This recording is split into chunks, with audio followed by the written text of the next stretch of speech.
Okay, so hari ni kita akan belajar pasal force and motion.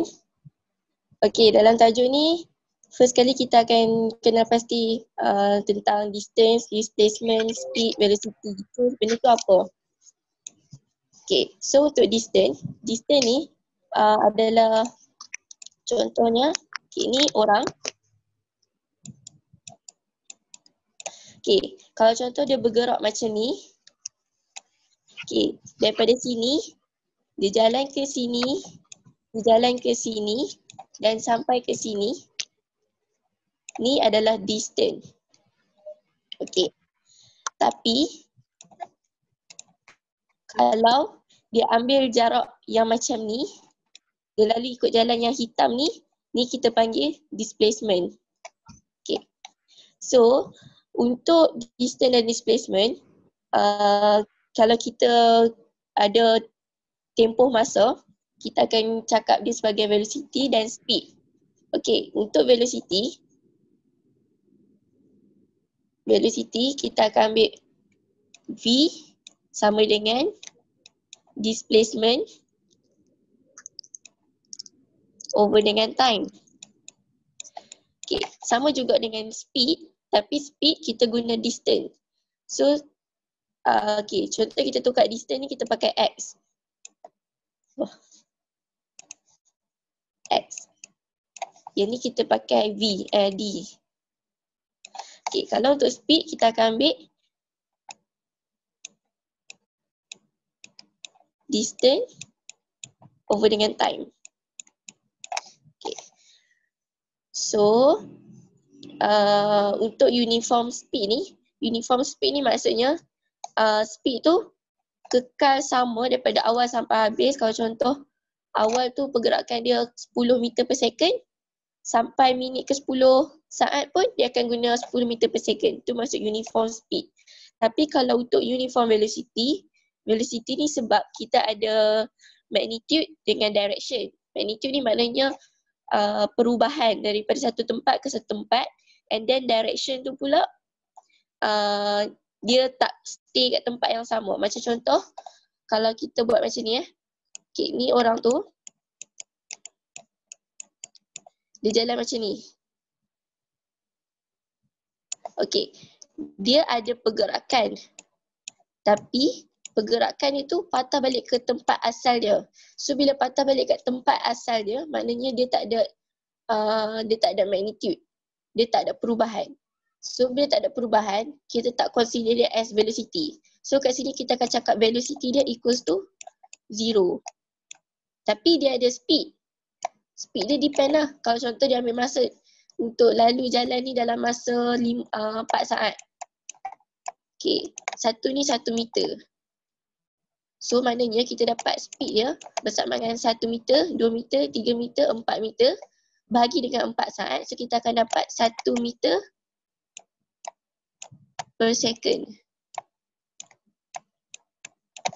Okay.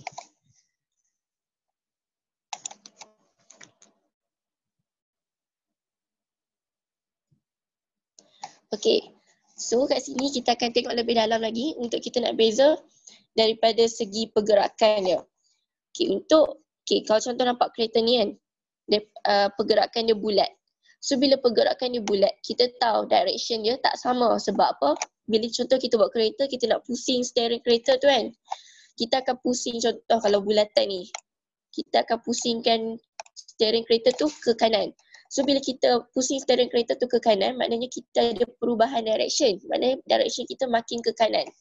So bila ada perubahan direction, dia tak akan jadi uniform velocity dah. Sebab direction dia berubah. Kalau untuk velocity tadi kita tengok balik, velocity dia nak kalau uniform tu maknanya kena sama direction dan sama magnitude. So kalau kat sini dia tak sama direction. So bukan uniform velocity. And then okay, kalau tengok kat rajah ni kan, dia punya speed kereta tu berubah dari 10 ke 20, 30 ke 40. So bila speed berubah, maknanya tu bukan uniform. Okay, sebab itulah kat sini kita cakap dia tak uniform speed dan tak uniform velocity. Okay, kat sini kita boleh buat conclusion yang kereta ni dia accelerate. Sebab apa? Daripada 10 meter per second ke 20 meter per second, dia ada perubahan. Dia meningkat sebanyak 10 meter per second. So bila dia meningkat, maknanya dia accelerate. So kat sini kita panggil dia sebagai positive acceleration. Okay, nampak kat sini, increasing velocity. So positive acceleration. Okay, kalau kita tengok kat gambar ni pula. Okay, dekat gambar ni juga, kita nampak yang kereta ni berubah daripada 10 meter per second ke 20 meter per second. Maknanya kat sini, sama juga kita ada positive acceleration. Dan kat sini, kenapa, okay, obviously kita akan cakap dia accelerate lah sebab velocity dan speed dia tak sama. Walaupun direction dia sama, maknanya dia menuju ke arah atas, tapi still kita cakap yang dia tak sama velocity, bukan uniform velocity sebab dia ada increasing in velocity dia. Okay. Tengok gambar ni pula. Okay, untuk gambar ni, sama juga kereta ni dia dalam satu pusingan. Tapi pergerakan dia ni, dia punya speed dia sama, 10 meter per second, 10 meter per second. So bila dia sama speed, maknanya dia uniform speed. Maknanya dia tak ada perubahan. Sama je daripada awal sampai habis. Tapi kenapa dia still tak panggil uniform velocity? Sebab apa? Kereta ni bergerak dalam bulatan. So bila dia bergerak dalam bulatan, dia akan menuju ke kanan. So bila dia menuju ke kanan, ada perubahan direction which is ke kanan. So bila ke kanan,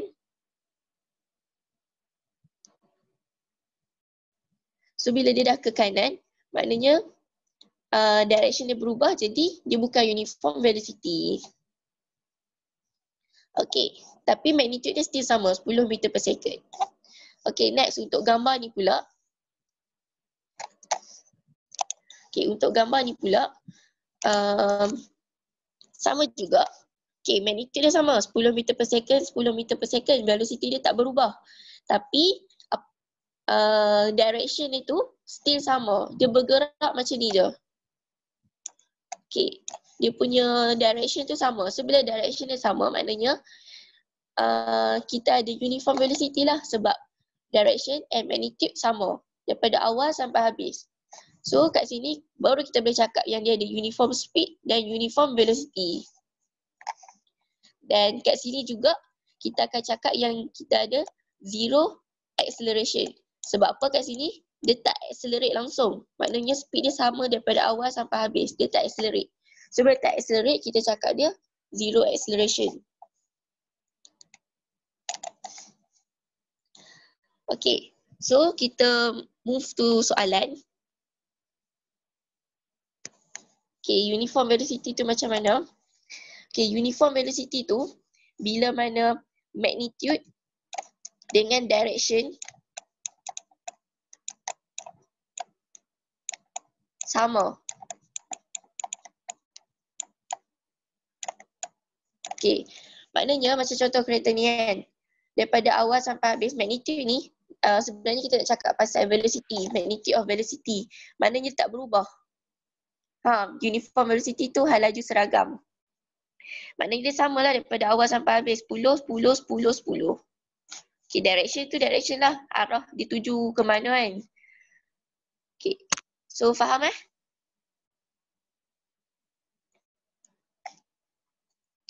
Okay, so next. Okay, kita tengok kepada soalan. Okay, so untuk soalan ni, cara nak buat soalan, first kali kita baca dulu and then kita cuba bayang apa yang dia nak. Contoh kat sini kan. An aeroplane flies towards the north with a velocity 300 km per hour in 1 hour. So kat sini contoh kita letak.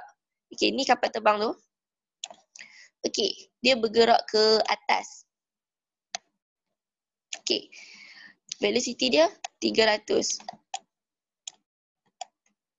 Okay, then dia bergerak pula ke east. East maknanya dia bergerak ke sini kan. Okay, kat sini dia guna 400 km per hour. Okay, So kat sini sebabkan dia bergerak dalam 1 jam, ni pun 1 jam. So kita dapat conclude yang masa yang digunakan adalah 2 jam. Okay, and then kita dapat conclude juga dia punya jarak yang dia pakai. Skrin hilang.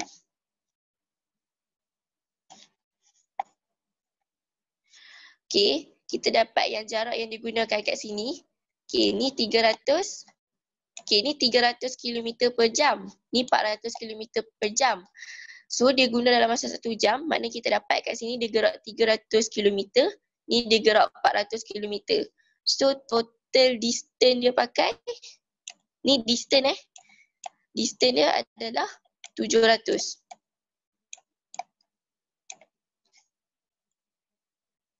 Okay. So, kat sini, okay, untuk soalan first, dia tanya pasal average speed. So, bila speed bersamaan dengan distance bahagi dengan time. Okay, so distance kat sini. Okay, distance tadi kita dapat 700. Okay, 700 bahagi dengan time. Time dia 2 jam. Okay, kita tambah unit kilometer bahagi dengan 2 jam. So, kita akan dapat kat sini. Okay, 700 bahagi 2 sama dengan 350 km per jam. Maknanya, daripada kapal terbaru tadi dia gerak awal tu 300, lepas tu dia accelerate jadi 400 kan. Tapi kita nak yang average, maknanya daripada awal sampai habis average dia berapa? So kita akan dapat 350 km per jam. Consider dia punya formula speed equals to distance over time. Okay, distance dia total daripada awal sampai habis 700 and time taken dia bergerak daripada sini ke sini, kita guna kita dapat 2 jam. So 300 km per jam. Ini untuk soalan A. Okey, untuk soalan B.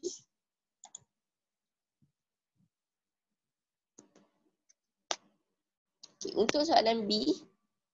Okey, sekarang tadi dia nak distance kan, average speed. Sekarang ni dia nak velocity. So bila velocity, kita tak akan guna yang ni. Kita tak akan guna jarak yang ni dengan ni. Kita tak akan pakai yang ni. Okey, tapi kita akan guna yang ni. Kita akan guna yang color biru ni. Okay. Sebab apa? Okay, bila kita nak velocity dia nak displacement. So bila displacement, kita tak akan ambil jarak daripada awal sampai habis. Kita nak tengok perubahan kedudukan je. Okay, bila kita nak tengok perubahan kedudukan, sebab itulah kita cari yang mana yang paling ni. Okay, ni kita pakai formula Pythagoras theorem lah. Okay, so untuk formula Pythagoras theorem, kita pakai color merah Okay, untuk formula Pythagoras theorem, okay, kat sini 400. Kat sini 300.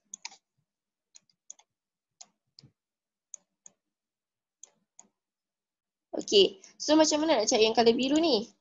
So nak cari yang color biru ni, okay, formula Pythagoras theorem, A square plus B square equals to C square. Okay, consider 300 ni as A, yang ni B, yang ni C.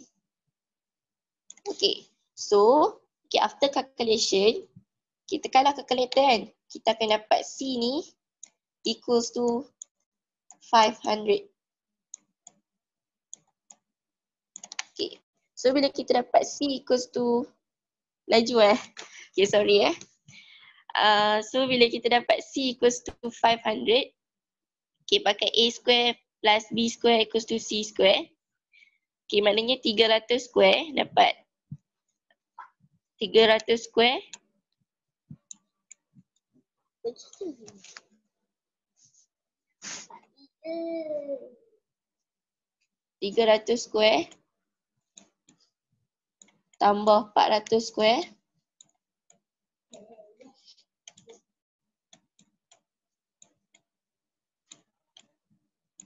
kita akan dapat 500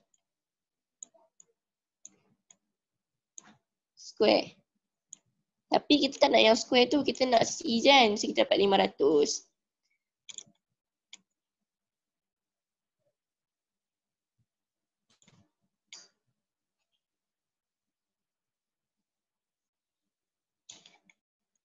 Okay.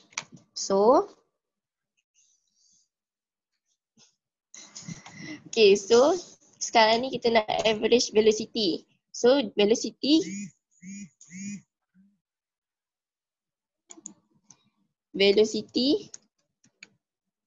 equals to displacement over time. So bila displacement over time, displacement kat sini bersamaan dengan 500 over dengan time taken dia 2 jam. So bila displacement over time 500 divided by 2 hours. So kita akan dapat velocity dia bersama dengan 250 km per hour. Okay. Okay, itu je untuk soalan A dengan B. Okay, so next kita move to second question. Okay, the speedometer reading of a car travelling north shows 70 km per hour. Okay, so sekarang ni kereta ni, okay, ni kereta A. Okay, kereta A, dia bergerak ke atas.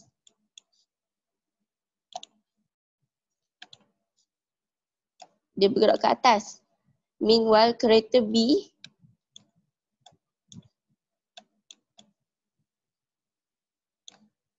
dia bergerak ke bawah. So, bila satu gerak ke atas, satu gerak ke bawah, okay, velocity dia sama. 70. Okay, so bila velocity dia sama 70, kita akan cakap yang, bukan velocity, speed dia sama 70, kita akan cakap speed dia sama. Tapi disebabkan direction dia berbeza, kita consider yang A ni bergerak ke atas as positif. Yang B pula, dia bergerak ke bawah. So kita consider dia as negatif.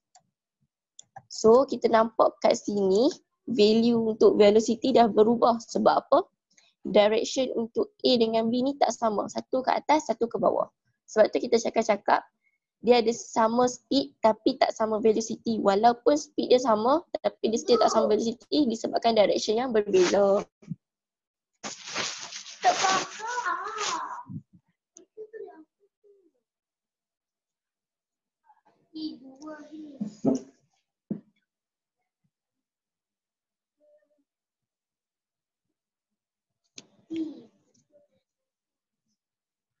Okay, so kita move.